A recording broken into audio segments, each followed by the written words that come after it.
Esse cara aqui é David Goggins, também conhecido como o cara mais casca-grossa do mundo. E no decorrer desse vídeo você vai entender exatamente o porquê. David é o único membro das Forças Armadas dos Estados Unidos, um cara foda, mas os feitos de David não param por aí.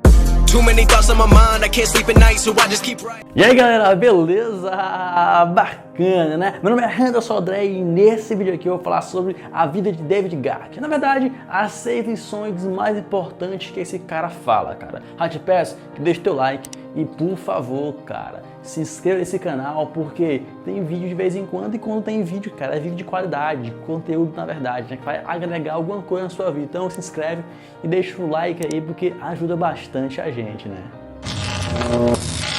David tem seu nome dentro da lista do Guinness por ter quebrado o recorde de maior número de repetições na barra fixa em até 24 horas. E além deste recorde, ele possui vários títulos de primeiro lugar nas provas mais brutais do mundo, com as ultras maratonas. Aí a gente fica se perguntando, né? Como será que pensa um cara como ele? E quais lições podemos tirar dele? Eu vou te mostrar tudo aqui nesse vídeo. Lição número 1. Propósito é mais importante que motivação. David não acredita muito nessa história de motivação. Uma das primeiras coisas que ele diz em seu livro, Cut Hurt Me, é que motivação é balela. O propósito, por outro lado, é que ele de fato tem como guia, depois que alguns de seus amigos da Navy SEALs foram mortos durante uma operação. O David resolveu se inscrever em San Diego Day, que se tratava de uma corrida de 24 horas, onde os competidores deveriam correr e chegar o mais longe possível dentro desse tempo. Sua intenção era usar essa prova como uma porta de entrada para futuras ultramaratonas, o que permitiria arrecadar dinheiro para a espécie de Operation World Foundation, que era uma organização sem fim lucrativo que concede bolsas de estudos para os filhos de membros de operações especiais mortos em missões operacionais. Mas, para essa corrida contar, ele teria que correr pelo menos 100 milhas em até 24 horas, o que dá 160 km de distância. É muita coisa, cara. O problema maior é que David não era nenhum corredor já calejado, como os outros que ele iam competir, como ele nessa corrida. Mas para ter ideia, ele estava pesando algo em torno de 108 a 120 quilos nessa mesma época, pois era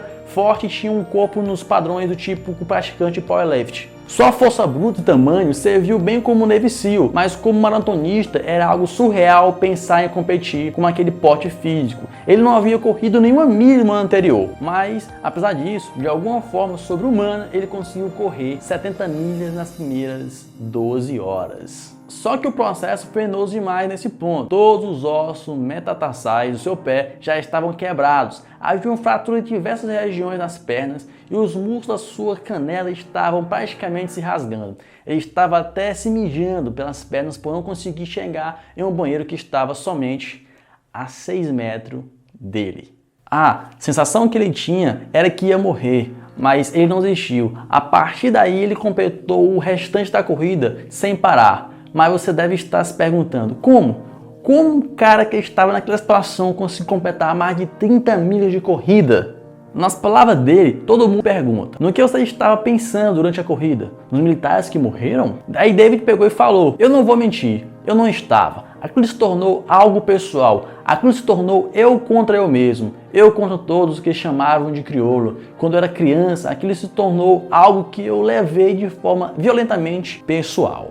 Mesmo após ter finalizado os treinamentos dos Navy SEALs e a Ranger School, uma corrida de 100 milhas em 24 horas foi o maior desafio que David já havia enfrentado até então. A dor dificulta a nossa habilidade de pensar e agir, mas David não estava sendo guiado por um propósito maior do que qualquer outra coisa. Foi maior até que a dor que ele estava sentindo. Lição número 2. Quebre a situação em pequenos pedaços. Vamos entender exatamente como foi que o David conseguiu tirar forças para terminar as 30 milhas restantes na corrida. David disse que quebrou essa situação em pequenos pedaços. Ele sabia que precisava se nutrir, precisava ser capaz de sequer levantar para que conseguisse correr as 30 milhas restantes.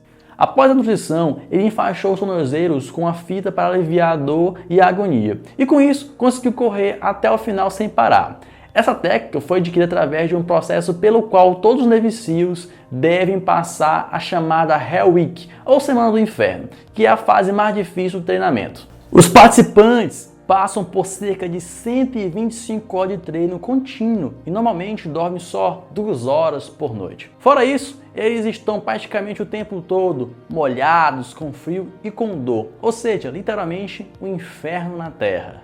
A ideia desse treinamento é drenar mentalmente e fisicamente de toda a energia dos participantes, para sobrar somente os mais fortes. Inclusive os instrutores fazem de tudo para que eles toquem o sino, e quem fazer isso significa que desistiu.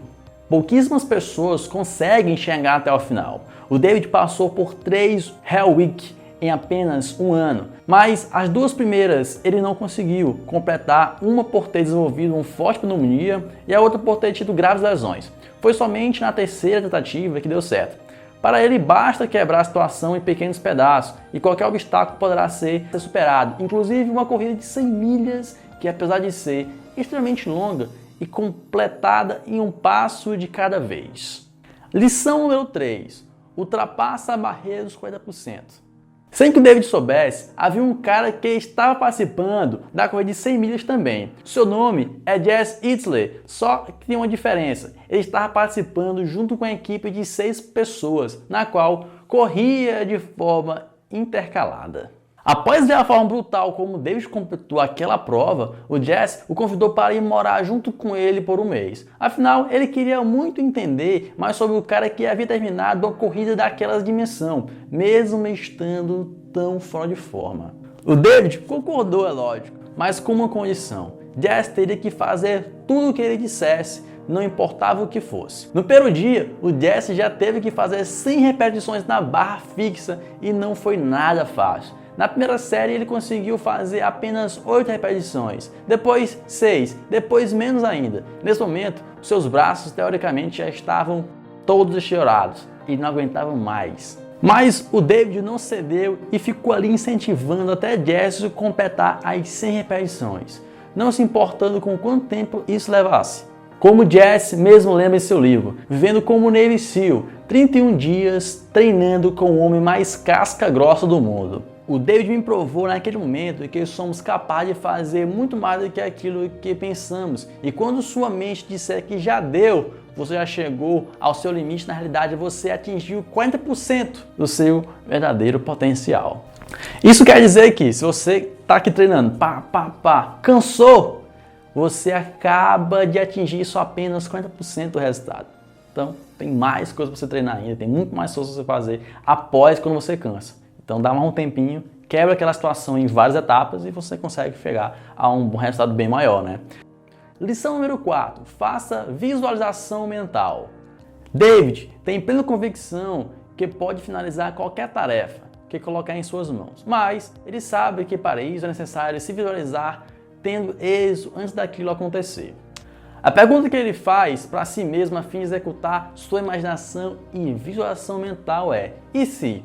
Quando ele entrou a primeira vez dentro do escritório de recrutamento da Navy SEAL, ele foi informado que somente 35 afro-americanos conseguiram ser recrutados nos últimos 70 anos. Então, David se perguntou: e se eu fosse o 36º?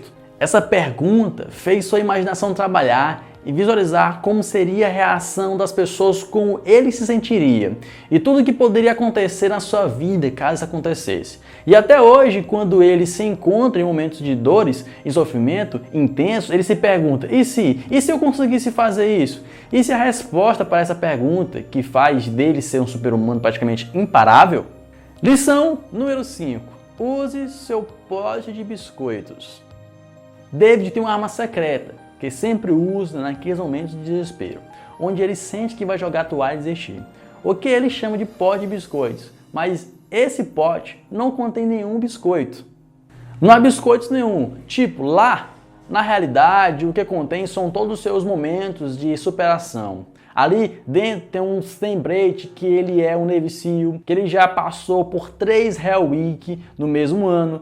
Ele vai lembrar de coisas que ele enfrentou no passado, como o fato de seu pai bater na sua mãe na sua frente e apontar a arma para a sua cara e ter sobrevivido. E isso tudo com o intuito de provar que o obstáculo que ele está enfrentando naquele momento não é nada comparado que ele já passou lá atrás. Lembrar disso fortalece a sua mente e faz sair daquele loop negativo que ele entra. Dessa forma, fica mais fácil superar os impulsos e fraqueza que muitas vezes não fazem desistir. O David raramente fica falando das suas realizações. Ele só fica reafirmando isso quando precisa de um combustível a mais para completar e quando estiver fazendo. Ele se permite usar seu pó de biscoito somente como fonte de energia e não para massagear seu próprio ego. Lição número 6. Esteja disposto a sofrer. Você pode achar muito estranho isso que eu vou te falar, mas o David odeia correr. Sério, ele odeia correr mesmo, de coração, cara. O que ele gostava muito de fazer é levantar pesos. Essa era a praia dele, inclusive é por isso que ele era tão pesado, né? Mas para correr longa distância, isso significaria um sofrimento absurdo, tanto que ele se arrebentou todo naquela corrida de 100 milhas antes de começar a corrida. Ele já sabia que ia sofrer, mas ele estava disposto a passar por isso. Essa era a única maneira que ele tinha para levantar fundo suficiente para a fundação que ajuda os familiares dos militares mortos. Mas para David, o sofrimento não estava só em levantar fundos, é como ele mesmo diz, o sofrimento é verdadeiro teste da vida. Ele disse que não fica o tempo todo sofrendo apenas para vencer uma corrida. Ele treina para estar preparado para lidar com as tragédias que inevitavelmente podem acontecer em sua vida. Ele quer estar blindado ou mentalmente para que não desmorone caso receba um telefonema do hospital da manhã informando que sua mãe faleceu. David é um verdadeiro monstro. Ele não apenas se colocou em situação de sofrimento de vez em quando, mas sim, ele fez o sofrimento um hábito diário. Ele disse que, fazendo isso, você caleja sua mente da mesma forma que você caleja suas mãos em um exercício. E se a sua pergunta for, será que um cara desse é feliz? Aqui vai a resposta dele. Tendo vivido a vida que eu vivi e não tendo medo de atacar tudo aquilo que estava na minha frente, me faz um cara extremamente feliz. Essas são as lições que foram tiradas do livro Can't Hurt Me. E é isso aí, eu espero que você tenha gostado desse vídeo. Eu te peço que deixe teu like e, se possível, se inscreva nesse canal aqui, cara, para ficar sempre informado de bons conteúdos. Meu nome é Randall Sodré, eu vou embora, mas logo eu volto. Valeu, falou!